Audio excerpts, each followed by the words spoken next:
بسم اللہ الرحمن الرحیم۔ حضرت عبداللہ بن مطلب رضی اللہ تعالیٰ عنہ بیان کرتے ہیں کہ انہوں نے رسول اللہ صلی اللہ علیہ وآلہ وسلم سے سنا، آپ فرما رہے تھے، اس شخص نے ایمان کا مزہ چکھ لیا جو اللہ کے رب، اسلام کو دین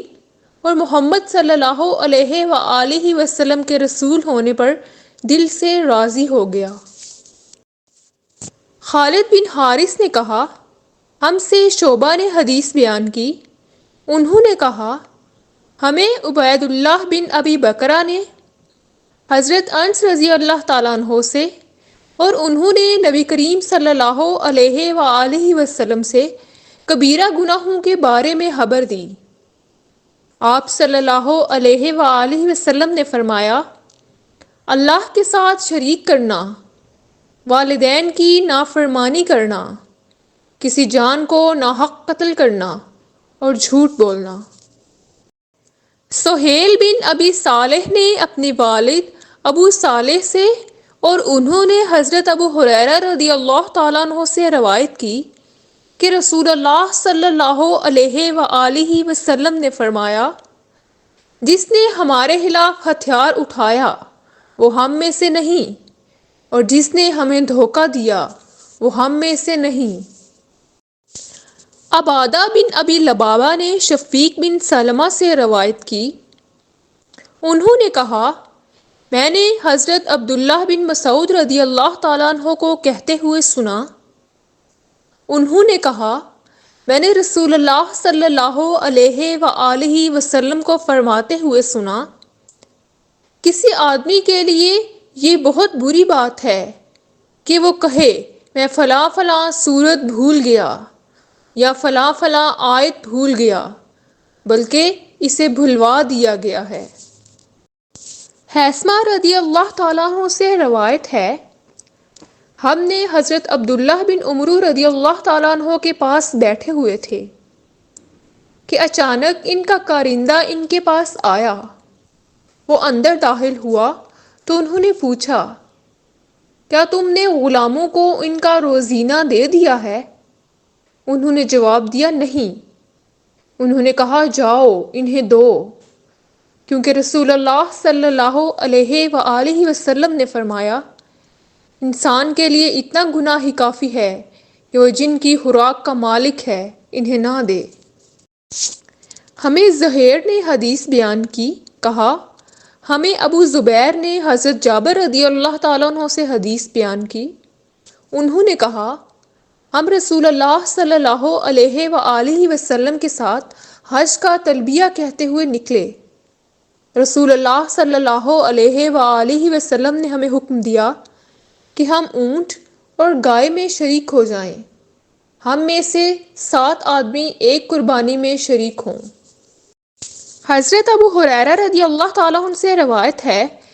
کہ رسول اللہ صلی اللہ علیہ وآلہ وسلم نے فرمایا، جب انسان فوت ہو جائے تو اس کا عمل منقطع ہو جاتا ہے، سوائے 3 اعمال کے وہ منقطع نہیں ہوتے، صدقہ جاریہ یا ایسا علم جس سے فائدہ اٹھایا جائے، یا نیک بیٹا جو اس کے لیے دعا کرے۔ ابو زبیر نے حضرت جابر رضی اللہ تعالیٰ عنہ سے اور انہوں نے نبی کریم صلی اللہ علیہ وآلہ وسلم سے روایت کی، آپ صلی اللہ علیہ وآلہ وسلم نے فرمایا، تم میں سے کوئی شخص جمعے کے دن اپنے بھائی کو کھڑا نہ کرے کہ پھر دوسری طرف سے آ کر اس کی جگہ پر خود بیٹھ جائے، بلکہ جو آئے وہ کہے جگہ کشادہ کر دو۔ عبدالعزیز دراوردی نے ہمیں اعلیٰ سے حدیث بیان کی، انہوں نے اپنے والد سے اور انہوں نے حضرت ابو ہریرہ رضی اللہ تعالیٰ عنہ سے روایت کی کہ رسول اللہ صلی اللہ علیہ وآلہ وسلم نے فرمایا، نظر نہ مانا کرو، نظر تقدیر کے معاملے میں کوئی فائدہ نہیں دیتی، اس کے ذریعے سے تو بخیل سے مال نکلوایا جاتا ہے۔ معرور بن سوید نے کہا، میں نے ابو ذر رضی اللہ تعالیٰ عنہ کو نبی کریم صلی اللہ علیہ وآلہ وسلم سے یہ حدیث بیان کرتے ہوئے سنا، آپ صلی اللہ علیہ وآلہ وسلم نے فرمایا، میرے پاس جبرائیل آئے اور مجھے خوشخبری دی کہ آپ کی امت کا جو فرد اس حالت میں مرے گا کہ اس نے اللہ کے ساتھ کسی کو شریک نہیں ٹھہرایا ہوگا، وہ جنت میں داخل ہوگا۔ میں نے ابو ذر سے کہا، چاہے اس نے زنا کیا ہو اور چوری کی ہو؟ آپ صلی اللہ علیہ وآلہ وسلم نے فرمایا، اگرچہ اس نے زنا کیا ہو اور چوری کی ہو۔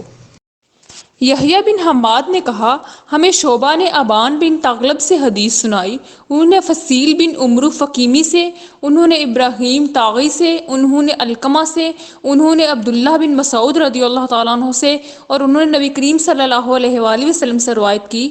آپ نے فرمایا، جس کے دل میں ذرہ بھر تکبر ہوگا وہ جنت میں داخل نہ ہوگا۔ ایک آدمی نے کہا، انسان چاہتا ہے کہ اس کے کپڑے اچھے ہوں اور اس کے جوتے اچھے ہوں۔ آپ نے فرمایا، اللہ جمیل ہے اور جمال کو پسند فرماتا ہے۔ تکبر حق کو قبول نہ کرنا اور لوگوں کو حقیر سمجھنا ہے۔ ابو بکر بن ابی شیبہ نے کہا، ہمیں ابو معاویہ اور وقیع نے امس سے،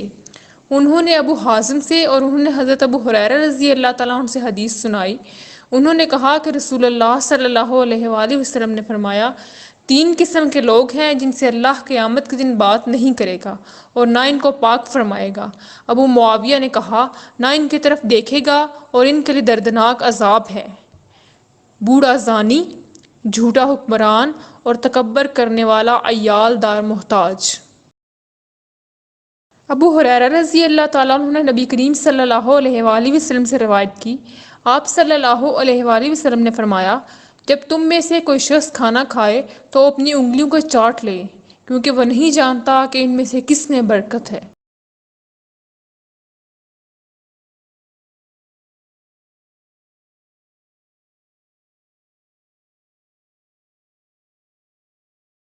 معاذ بن عبد الرحمن نے عثمان بن عفان رضی اللہ تعالیٰ عنہ کے مولا حمران سے، اور انہوں نے حضرت عثمان بن عفان رضی اللہ تعالیٰ عنہ سے روایت کی کہ میں نے رسول اللہ صلی اللہ علیہ وآلہ وسلم کو فرماتے ہوئے سنا، جس نے نماز کے لیے وضو کیا اور وضو کی تکمیل کی، پھر فرض نماز کے لیے چل کر گیا اور لوگوں کے ساتھ باجماعت نماز ادا کی یا مسجد میں نماز پڑھی، تو اللہ تعالیٰ اس کے گناہ معاف کر۔ ابو ہریرہ رضی اللہ تعالیٰ عنہ سے روایت ہے کہ رسول اللہ صلی اللہ علیہ وآلہ وسلم فرمایا کرتے تھے، جب انسان کبیرہ گناہوں سے اجتناب کر رہا ہو تو 5 نمازیں، ایک جمعہ دوسرے جمعے تک اور ایک رمضان دوسرے رمضان تک، درمیان کے عرصے میں ہونے والے گناہوں کو مٹانے کا سبب ہے۔ میں نے ابو سعید خدری رضی اللہ تعالیٰ عنہ کے بیٹے عبد الرحمن سے سنا، وہ میرے والد کو اپنے والد سے حدیث بیان کر رہے تھے۔ انہوں نے کہا، رسول اللہ صلی اللہ علیہ وآلہ وسلم نے فرمایا، جب تم میں سے کسی شخص کو جمائی آئے تو وہ اپنے منہ پر ہاتھ رکھ کر اس کو روکے، کیونکہ ایسا نہ کرنے سے شیطان اندر داخل ہوتا ہے۔